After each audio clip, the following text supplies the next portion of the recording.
Bonjour à vous qui venez témoigner devant nos lycéens. Donc, il est question aujourd'hui du bénévolat, du volontariat. Pourquoi utiliser ces activités pour soi? Quel intérêt ça peut avoir? J'espère qu'on vous apportera des réponses aujourd'hui. Donc, quelle est la différence déjà entre le bénévolat et le volontariat? Alors, attendez, je reprends mes notes parce que je les avais. Voilà, c'est ça. Le bénévolat, n'a pas de définition juridique réelle, contrairement au volontariat. Le bénévole est celui qui s'engage dans des actions de solidarité en France ou à l'étranger. Mais quand on est bénévole, on développe quand même des compétences, des qualités qui vont être utiles peut-être plus tard. Donc, ça mérite quand même qu'on s'y intéresse beaucoup. Le volontariat, et ça peut être donc toutes ces qualités peuvent être un plus sur votre CV, donc il ne faut pas le négliger en termes de comment dirais, de développement personnel. Ce sont des activités qui peuvent vous apporter beaucoup. Le volontariat, qu'est-ce que c'est par rapport à... Alors donc le volontariat, lui, bénéficie d'un statut. C'est un engagement citoyen indemnisé. Donc, contrairement au bénévolat. Vous percevez en tant que volontaire une indemnité mensuelle versée par l'organisme qui vous a engagé, qui vous accueille. Votre indemnité de volontaire n'est pas soumise à l'impôt sur le revenu, indemnité, comment dirais-je, n'est pas soumise à l'impôt, ni aux cotisations de sécurité sociale. Donc ça peut être un intérêt et c'est pour ça qu'on voit souvent des associations qui utilisent des volontaires. Vous bénéficiez également, et ça c'est intéressant, d'une couverture sociale. Ça veut dire que en tout ce qui concerne la maladie, maternité, accident du travail, invalidité, le décès mutuel, tout ça peut être couvert. Et vous avez aussi le droit de bénéficier d'avantages en nature, tels que le logement, l'alimentation, les transports, ainsi que d'une assurance rapatriement sanitaire si vous êtes à l'étranger. Le volontariat, quelle que soit sa forme, permet d'acquérir une expérience que vous pourrez valoriser et faire reconnaître au niveau professionnel. Je ne l'ai pas dit, mais pour le bénévolat, vous pouvez aussi valoriser au mieux vos expériences. France Bénévolat met à votre disposition un passeport qui s'appelle le passeport bénévole, qui permet de faire reconnaître votre expérience en tant que bénévole. Par contre, en ce qui concerne le volontariat, à l'issue de votre mission, l'organisme qui est agréé pour vous accueillir doit vous délivrer une attestation indiquant l'ensemble des activités. Donc là, on est proche quasiment d'un contrat de travail l'ensemble des activités que vous avez exercées et des compétences que vous avez acquises. Celles-ci peuvent être prises en compte au titre de la validation des acquis de l'expérience, c'est-à-dire que quand vous êtes plus âgé, que vous voulez faire reconnaître des compétences pour acquérir un diplôme, cette expérience de volontariat peut être un plus et vous apporte quelque chose dans l'acquisition de ce diplôme.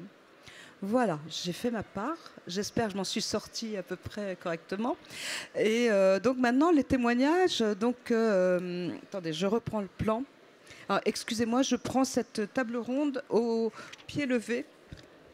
Alors, le service volontaire européen qui va vous être présenté par Madame Cazu du BIGE. D'accord? Voilà. Vous avez un autre micro aussi, donc je le reprendrai. Vous partagez moitié-moitié. Pas de problème. Je vais lui passer le micro après. Alors, il existe différentes formes de volontariat à l'étranger. Donc, le volontariat franco-allemand, par exemple. Il existe aussi le VSI, volontariat de solidarité internationale, le volontariat international en entreprise et le volontariat international en administration. Voilà, tout ça pour vous dire que vous pouvez avoir une expérience en tant que volontaire à l'étranger, ce qui facilite quand même les choses dans la mesure où vous avez souvent une prise en charge des frais de déplacement et une indemnité pour vivre à l'étranger. Donc c'est le type de... C'est un moyen pour une année de césure, par exemple, si vous avez entendu parler de l'année de césure, pour avoir une expérience à l'étranger. Maintenant, je vais passer la parole à Gabriel, qui va vous dire ce qu'il fait, qui il est d'abord. au départ et en quoi son service volontaire européen s'inscrit dans son parcours, tout comme vous pourriez le faire vous-même. Gabriel. Bonjour. D'abord, je viens du Portugal, je m'appelle Gabriel et... Non, c'est bon?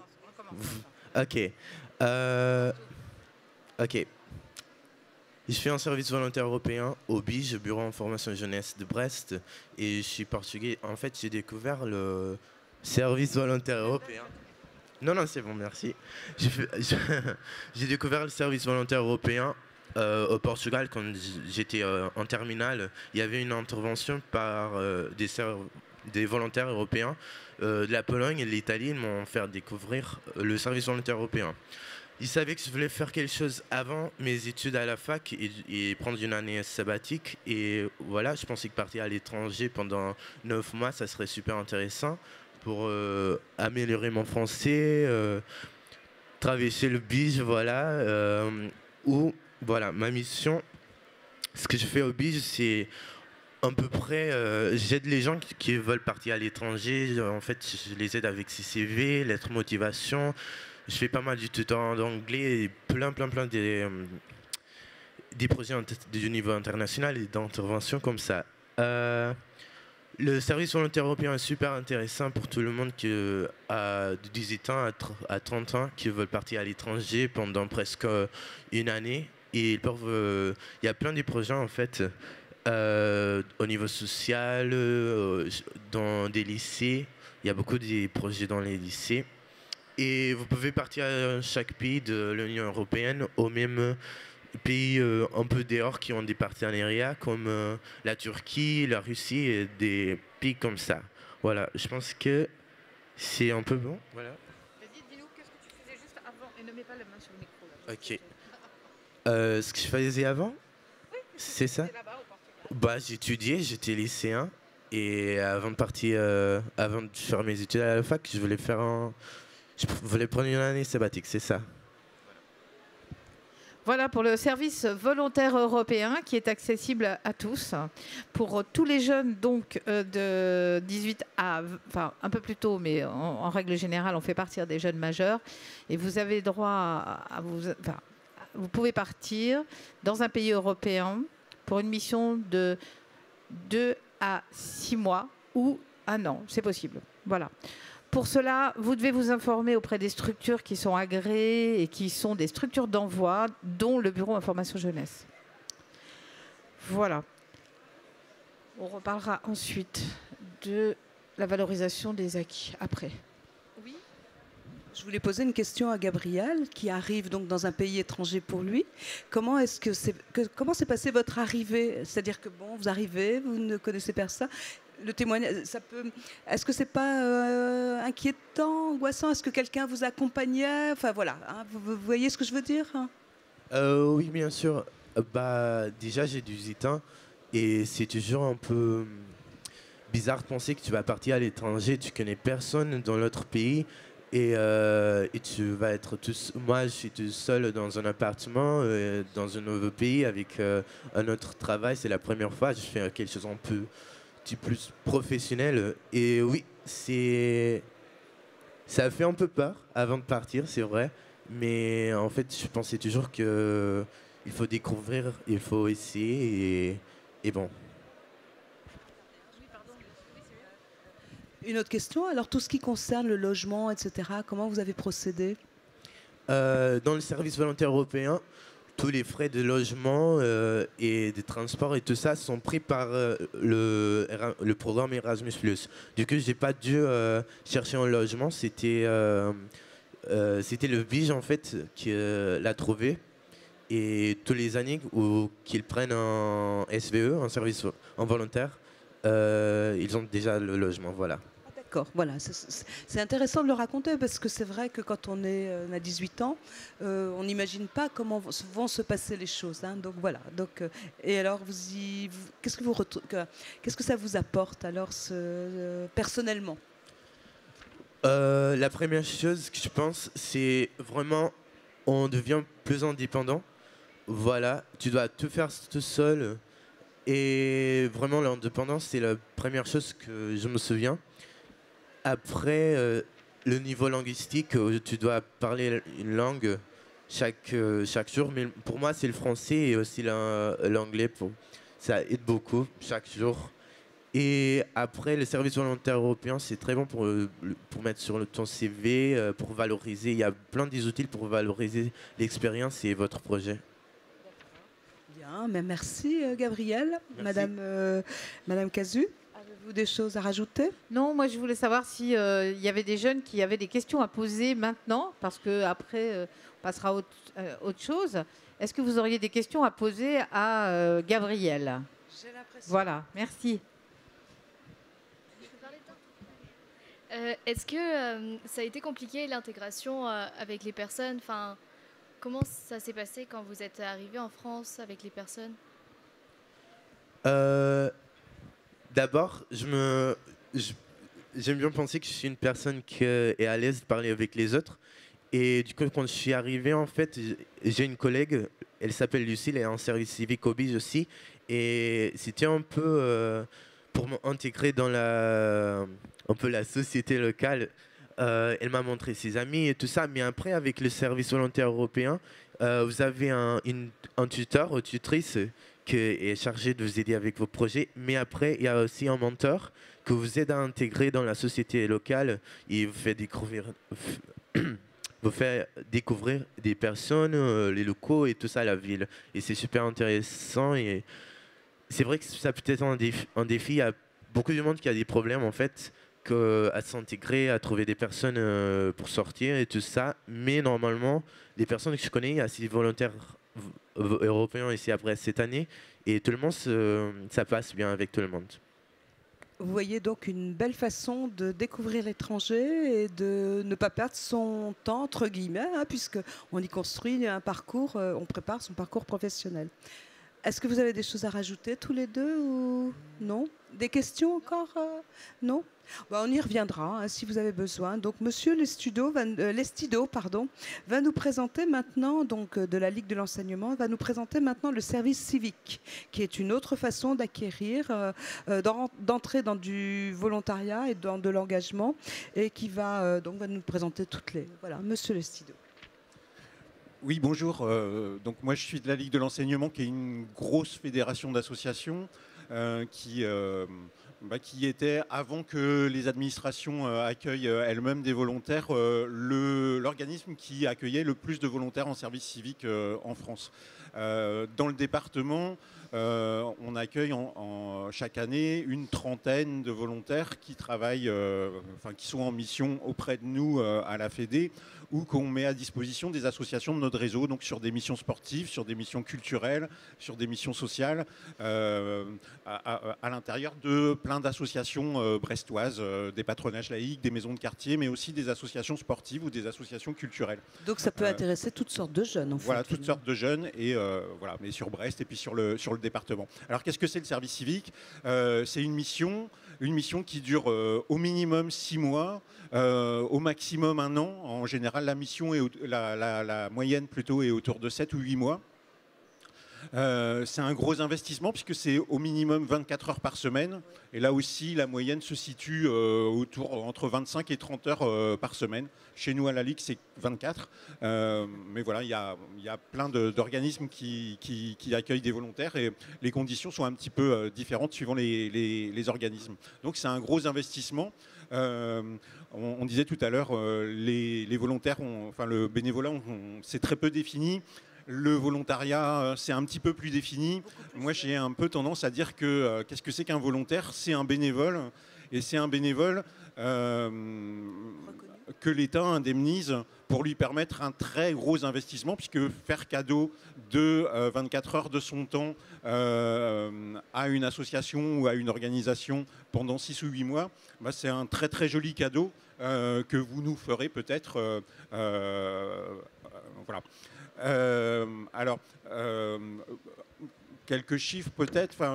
L'indemnité donc est un petit peu inférieure à 600 € par mois. Et comme on le disait tout à l'heure, c'est pas un revenu parce que c'est pas un travail qui est rémunéré. C'est une indemnité qui est versée par l'État pour vous permettre de vous engager. Alors après, à quoi ça sert le service civique? Effectivement, c'est une expérience. Quelquefois, c'est une expérience professionnelle ou pré-professionnelle. C'est pas moi la partie que je préfère du service civique parce que le but n'est pas de remplacer des professionnels, mais de pouvoir créer des nouveaux projets. Le statut du volontaire, c'est pas un employé de plus dans une association ou une structure, c'est un partenaire de la structure qui va construire un projet avec elle. Donc c'est votre projet que vous amenez et que vous construisez avec un tuteur à l'intérieur de la structure. Ce qui veut dire que sur une même mission proposée plusieurs fois par une association, suivant le volontaire qui est là, la mission peut prendre des axes complètement différents. En tout cas, on l'espère. Je pourrais en témoigner parce que j'ai accueilli un service civique et je vous expliquerai comment je peux en témoigner. Ah, tout le monde s'en va. Allez-y, continuez. Voilà, donc après, moi, la seule chose que j'ai envie de rajouter, c'est qu'en faisant le bilan avec des jeunes, c'était pas l'année dernière, c'était l'année d'avant, il y avait un petit pot de départ pour nos volontaires qui quittaient la fédération. Et ils ont fait eux-mêmes le bilan. Ils nous ont dit, en fait, on retient 3 choses de cette expérience-là. On a grandi, on a appris à se faire confiance et on a appris à faire confiance aux autres. Voilà, et moi, si ça sert à ça, le service civique, je suis repartant pour être tuteur encore l'année prochaine.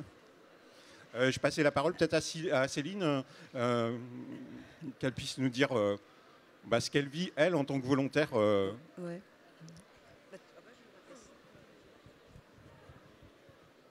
Bonjour, je m'appelle Céline, je suis en service civique à la Ligue de l'enseignement depuis novembre. J'ai une mission qui dure 8 mois et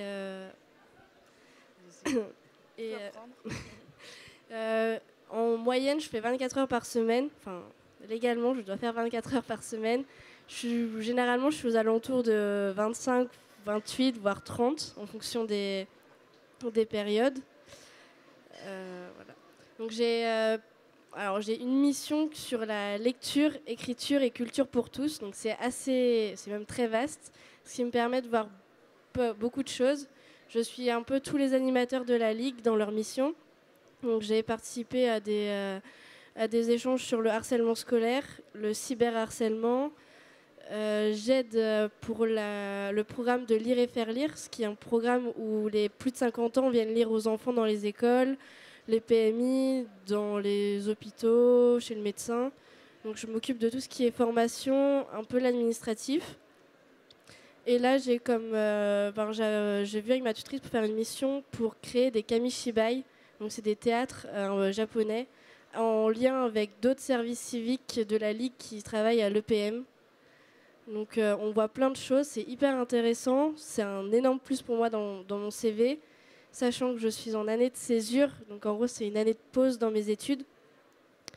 Pour après, déjà juste avec quelques mois de service civique, je sais que j'ai pas envie de reprendre mon master. J'ai envie de partir sur autre chose. Donc déjà, ça m'a permis de me réorienter grâce du coup à ma tutrice qui, à peu près 2 semaines, maintenant 1 mois, on fait un point régulier pour savoir qu'est-ce que je veux faire, qu'est-ce qui m'intéresse, qu'est-ce que je veux modifier dans mes missions. En fait, on est vraiment très libre. On a un intitulé et on met vraiment ce qu'on veut dedans. On nous fait des propositions. On choisit ou non si on veut les faire. Bon, généralement, on dit toujours oui parce que c'est génial. Mais voilà.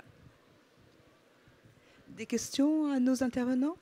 Je vais donner une expérience qui n'était pas prévue, mais moi j'ai accueilli un service civique un peu contre mon gré et elle s'est imposée à moi. Donc je l'ai accueillie parce que je suis bien élevée et que j'avais pas forcément besoin d'elle. Et elle a trouvé elle-même son projet qui était de construire un site pour une structure qui existe au sein de l'Éducation nationale.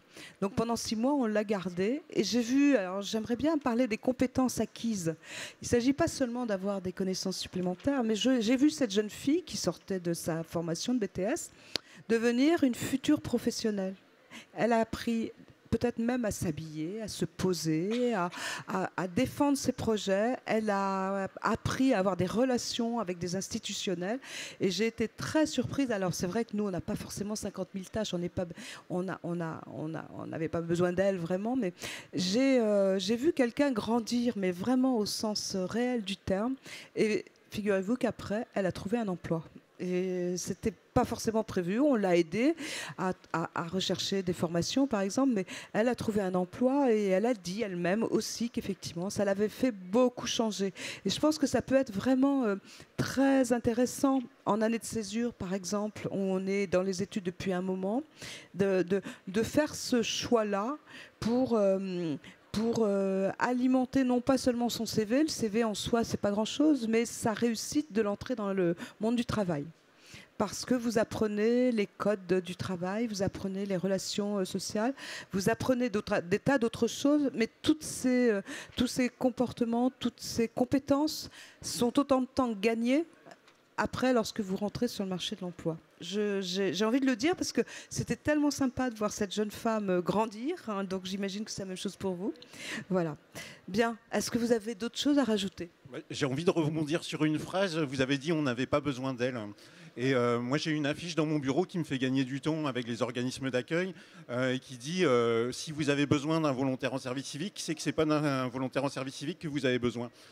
S'il y a un besoin, c'est sans doute un poste de salarié. Ou, voilà. Mais les volontaires en service civique, ce n'est pas des gens dont on a besoin, ce n'est pas des missions dont on a besoin, c'est des missions qui apportent un plus aux organismes. Et je voulais juste...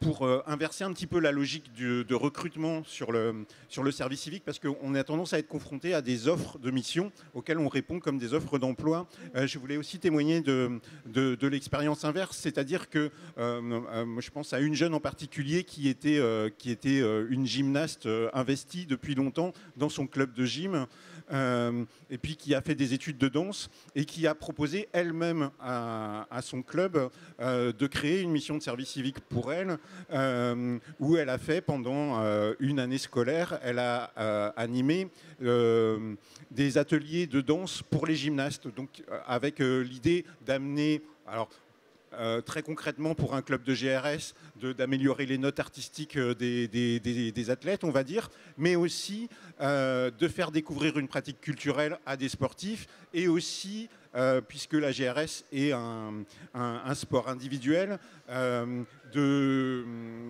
les inviter à une pratique collective. Voilà. Et donc, le message de ça, c'est pas les organismes qui vous offrent des missions, c'est vous qui offrez des missions aux organismes, donc c'est vous qui leur faites ce cadeau-là, et donc vous pouvez amener vos contenus aussi. Si vous êtes passionné de quelque chose, ça peut valoir le coup d'aller dans une association dont vous faites déjà partie, ou dans une association qui fait quelque chose que vous trouvez passionnant, d'aller proposer votre candidature à des associations qui peut-être n'ont même pas eu encore l'idée qu'elle pouvait accueillir des volontaires en service civique. Effectivement, et dans tous les cas, c'est donnant-donnant et c'est gagnant-gagnant plutôt. Voilà, donc j'imagine. D'autres choses à dire? Non, ça va? Non? C'est bon? Bien, alors donc... Il y a une question. Ah, pardon, j'ai pas vu. Excusez-moi. Bonjour, j'ai juste une question. Donc pour le volontariat, je sais pour vous que c'est de tel âge à tel âge. Par contre, pour la mission de service civique, est-ce qu'il y a un âge limite pour pouvoir en bénéficier?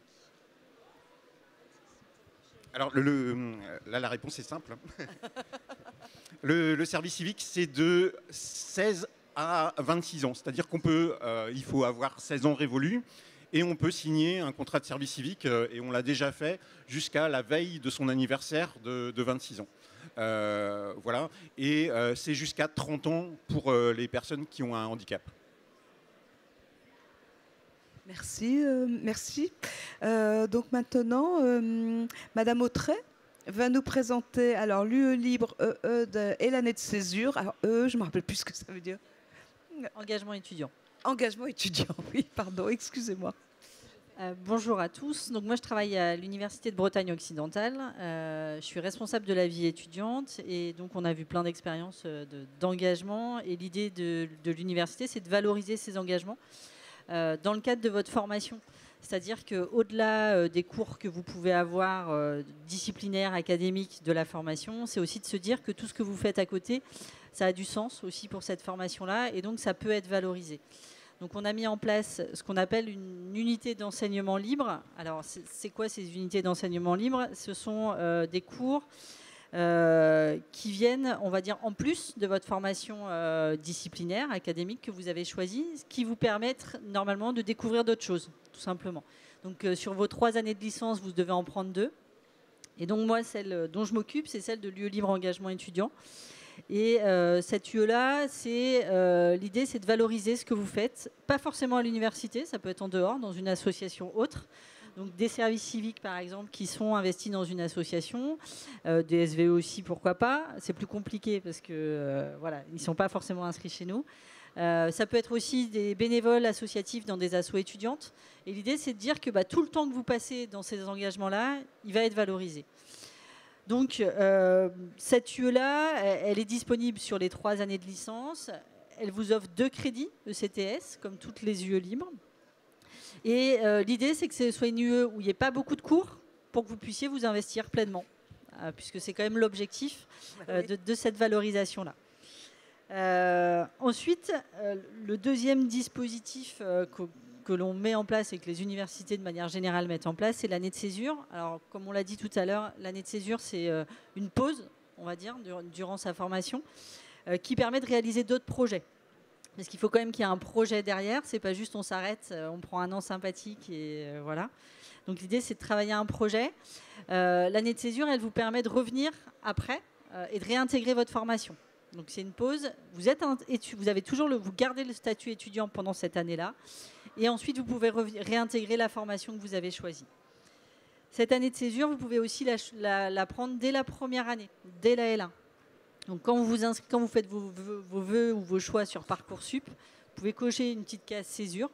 Comme ça, vous pouvez bénéficier de cette année de césure sur cette première année. Alors sur cette année de césure, il faut qu'il y ait un projet, généralement dans le dossier de césure, on demande une lettre de motivation. Vous devez expliquer pourquoi est-ce que vous voulez prendre cette année de césure. Et vous êtes accompagné, alors, à l'UBE en tout cas, par notre service d'orientation, pour justement travailler le projet avec vous, voir un petit peu où est-ce que vous en êtes à mi-parcours et en fin d'année aussi. Voilà. Je vais juste préciser qu'au moment de Parcoursup, c'est la formation qui vous accueille, qui vous donne l'autorisation ou non de l'année de césure. Alors, l'établissement ne sait pas que l'étudiant a coché césure. Il vous serait accepté avant que l'établissement sache que vous avez demandé une année de césure. Ce qui permet à l'établissement de ne pas mettre de côté, par exemple, des étudiants qui voudraient aller en césure ou inversement, de prendre que des étudiants qui voudraient être en césure. Voilà. On a l'information une fois que vous avez été accepté ou pas dans l'établissement. Il y a une question ? Oui, juste en fait, j'ai participé à une réunion sur Parcoursup hier soir et justement, on nous a fait comprendre qu'un choix de césure était plutôt discriminant dans... On ne peut pas le savoir, donc ça ne peut pas être discriminant. Non, voilà, c'était juste pour savoir justement pour le coup. Poser tout de suite la question à la collègue qui s'occupe de Parcoursup, d'accord ? C'est gentil, merci. Non, la liste, les étudiants qui font la demande de césure, on nous les transmet qu'une fois la décision de l'établissement donnée en fait. Donc on ne peut pas savoir que l'étudiant a choisi césure ou pas. Voilà. Comment ? Oui. En fait, cette case-là, césure, elle n'est pas visible par les établissements. Voilà. Donc... par contre, ce qu'il faut quand même bien noter, c'est que même si vous faites un choix de césure, vous devez être inscrit dans l'établissement avant de rentrer en césure. Donc, si vous n'êtes pas inscrit administrativement à l'université, votre césure ne pourra pas être validée en tant que telle. Donc, il faut bien procéder à l'inscription en amont et après faire votre demande de césure. Il y a la demande sur Parcoursup et après, il y a l'inscription dans l'établissement. C'est vraiment 2 choses à dissocier, en fait. Voilà. Je vais peut-être laisser du coup parler Paul, du coup, qui est un étudiant, vice-président étudiant à l'université, qui est engagé aussi dans des associations et qui va peut-être pouvoir vous faire un petit retour de son expérience sur ce que ça lui a apporté dans son parcours d'étudiant et dans son parcours personnel, on va dire tout simplement. Donc, bonjour à toutes et à tous. Je suis Paul Vassin-Lesca, vice-président étudiant donc, de l'université. Donc c'est un engagement qui est un peu particulier, qui prend du temps. Pour simplifier ce qu'est un vice-président étudiant, je fais partie de la présidence de l'université en tant qu'élu étudiant.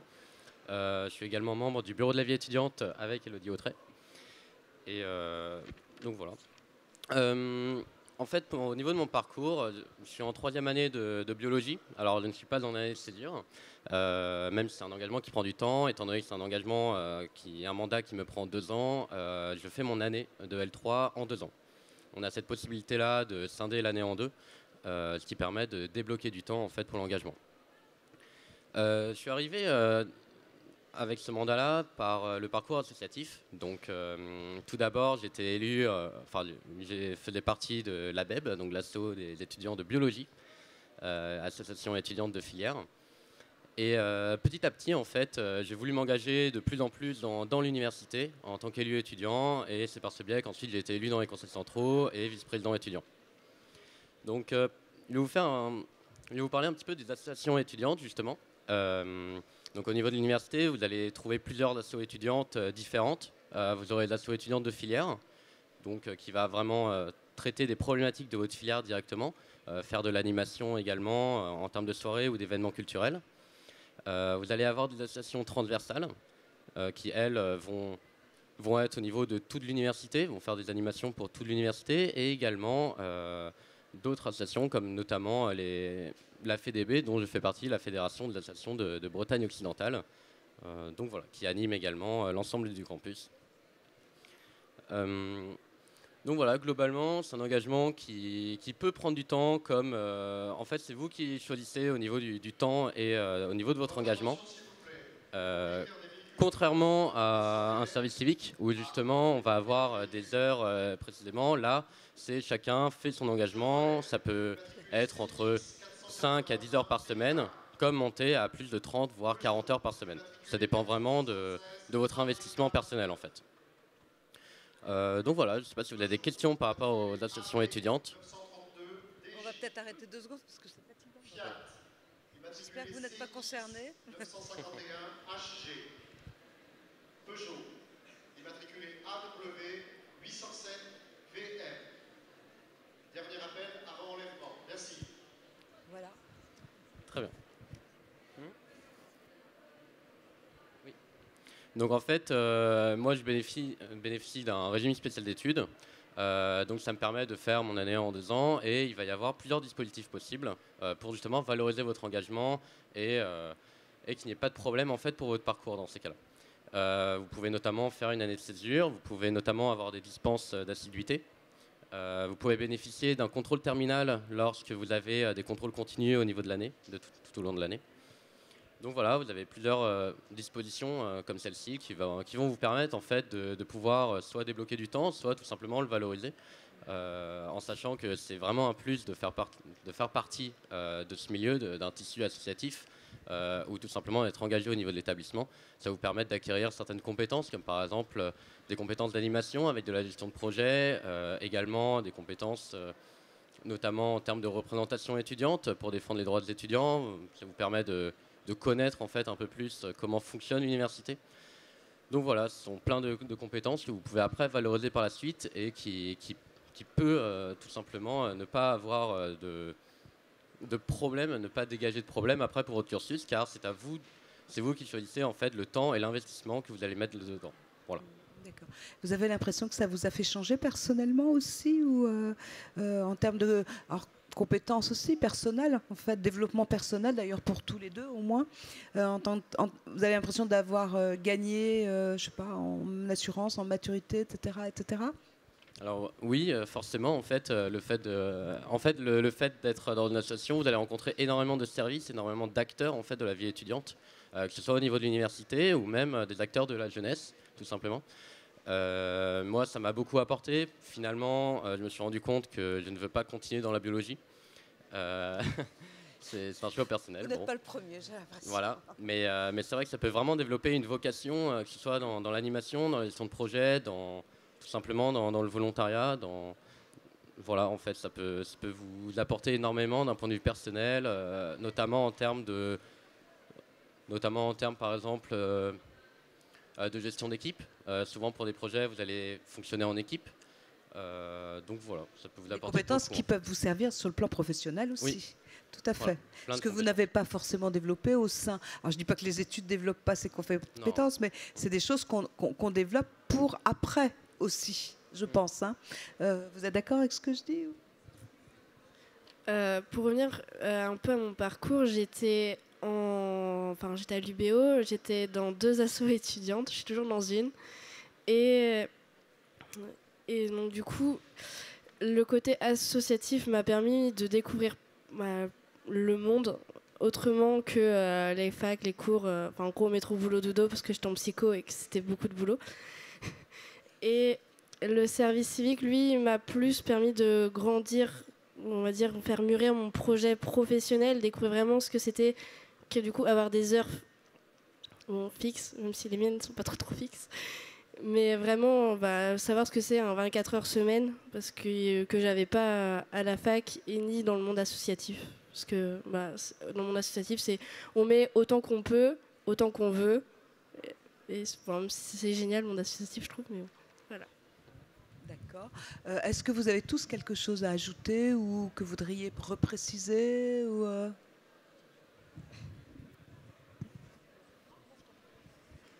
C'est juste pour compléter et pour abonder dans cette idée-là. Par le biais de l'engagement, on va développer d'autres compétences qui sont complètement complémentaires, pour le coup, avec les formations académiques et universitaires. Et c'est en ça que c'est important de se dire, on met en place, nous, des dispositifs pour pouvoir mener les deux de front. Et je pense que sur ce côté-là, il ne faut pas hésiter, parce que ces compétences que vous allez acquérir par le biais d'engagement, elles sont aussi importantes que celles que vous allez acquérir par le biais, on va dire, plus académique. Et finalement, c'est l'alliance des deux qui va faire qu'un CV il va être différent et qu'après, il va taper un petit peu dans l'œil des recruteurs. D'un point de vue personnel aussi, on entend Paul, ou que ce soit Céline aussi, ça fait grandir tout simplement. Et cette maturité-là, vous allez l'acquérir par le biais des études, mais peut-être plus tard. Et là, ça vous permet peut-être de grandir un petit peu plus vite et d'avoir un recul sur ce que vous êtes aussi en train d'apprendre en cours, c'est-à-dire que vous ne serez plus les mêmes étudiants après. Donc c'est important. Voilà. Alors oui, merci. Je trouve ça d'autant plus important que ça vienne de l'université, une parole de l'université qui dit il n'y a pas que le parcours académique, étudiant, scolaire. Et je voulais juste vous donner des chiffres sur ce qu'on appelle les compétences. Et actuellement, il y a une étude du Pôle emploi qui dit que les compétences, ce qu'on appelle les compétences dont nous parlons là à l'instant, ce sont essentiellement, majoritairement des compétences qu'on appelle des compétences relationnelles et comportementales. Et ça veut dire quoi très concrètement pour vous? Ce sont par exemple le top 10 des entreprises, ce qu'elles apprécient. La capacité à s'organiser, à prioriser les tâches, la capacité d'adaptation, l'autonomie, le sens des responsabilités, la fiabilité, le travail en équipe, la connaissance et le respect des règles, la capacité à actualiser ses connaissances. Ça, c'est vraiment quelque chose qu'on apprend dans le milieu, dans le volontariat, le bénévolat, parce qu'on échange beaucoup et qu'on apprend toujours des choses. Et le sens, bon, là, c'est différent parce que tous les métiers ne mènent pas à cela, mais le sens de la relation client. Ce qui vous amène à constater que la capacité d'initiative, la créativité que vous développez en bénévolat ou en volontariat sont vraiment des atouts pour vous, votre développement personnel, ce qui est quand même la première des choses. Et c'est aussi quelque chose de très important que l'employeur peut repérer chez vous. Merci. D'autres choses à ajouter? Je pense que là, on a fait le tour de la question. Donc, on a tous compris que, comment dirais-je, ce parcours d'engagement, qu'il soit bénévole ou qu'il soit volontaire, vous permettra quand même d'enrichir grandement votre parcours d'études, quel qu'il soit, et que je crois qu'il faut que vous appuyiez là-dessus, d'autant plus que vous allez aussi non seulement développer des compétences, mais des valeurs, hein, les valeurs d'engagement, les valeurs de comment dirais-je, de solidarité. Bon, vous allez apprendre pour ce qui concerne la Ligue, la laïcité, l'égalité. Vous allez comprendre aussi ce que c'est que la responsabilité dont parlait Madame Cazu. L'apprentissage, évidemment, ne sera pas aussi formel, aussi décrit, mais ça va être toutes vos activités qui vont vous permettre de développer ces compétences dont nous avons parlé pendant toute la table ronde. Et je crois que vraiment, c'est quelque chose dont il faut s'emparer, pour faire de vous des adultes citoyens, pour faire de vous des adultes complets et des adultes engagés. Voilà, j'espère que j'ai fait le tour. Alors, Je ne suis pas Madame Le Goff, comme il est annoncé. Hein. Je suis Mme Mazin. Madame Le Goff a été obligée de nous laisser. Donc j'ai un peu improvisé. Mais je pense que bon, vous avez dit tout ce que vous aviez à dire. Les jeunes, vous avez quelque chose à rajouter? Que diriez-vous à vos camarades? Et on laissera peut-être Monsieur Lestido veut dire quelque chose encore? Oui, ou avant, comme ça je leur laisserai la conclusion, mais moi j'ai envie de dire, on a parlé beaucoup en termes de retour sur investissement, et souvent quand on s'engage, et en particulier dans la vie associative, c'est pas forcément en attendant un retour sur investissement, c'est pour le plaisir, c'est pour s'amuser, c'est pour rencontrer d'autres, et c'est parce qu'on a envie de faire bouger des choses, et donc on y va surtout pour donner, et on reçoit, et c'est juste, et c'est chouette qu'il y ait un retour sur investissement, mais souvent c'est pas pour ça qu'on y va, c'est parce qu'on a envie, parce que ça nous amuse, parce qu'on a envie de changer le monde. Alors on y arrive ou on n'y arrive pas. Merci Monsieur Lestido de nous ramener un peu de rêve, c'est tout à fait vrai. Et au plus c'est gagnant-gagnant. Je veux dire que quand on reçoit un jeune comme vous nous faites bouger, même nous. Hein. Moi, j'ai beaucoup appris avec mon service civique, déjà à me remettre en question, ça je savais, mais c'est vrai que c'est toujours dans les deux sens. Hein. Vous êtes aussi l'avenir, hein, donc vous nous apportez énormément, donc allez-y et bougez-nous et bougez-vous. Alors, les jeunes maintenant. Moi, juste pour conclure, je dirais que l'engagement, qu'il soit étudiant ou autre, dans des associations autres, permet un développement personnel qui est très important et qui... Voilà. Je sais pas quoi dire. Ok. Bon. J'ai rien d'autre à ajouter, mais je vous encourage de vraiment bouger et de faire quelque chose de différent chaque jour, de découvrir et voilà.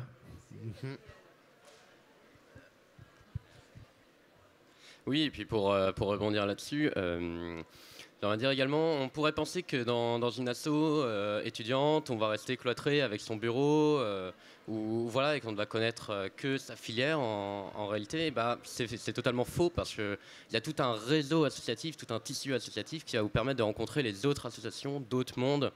Vous allez pouvoir également être bénévole, parfois si vous le souhaitez, être bénévole sur d'autres événements, d'autres associations. Et c'est vraiment en plus ce contact-là, en fait. Ce côté c'est extrêmement valorisant, et puis c'est extrêmement fun également.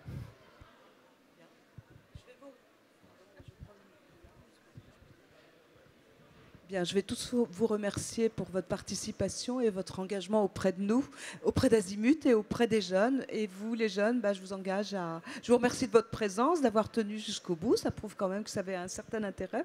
Et je vous engage à continuer dans le salon votre recherche de rencontres. Hein. Vous avez toutes ces personnes sont présentes et donc vous pouvez aller. Merci à tous.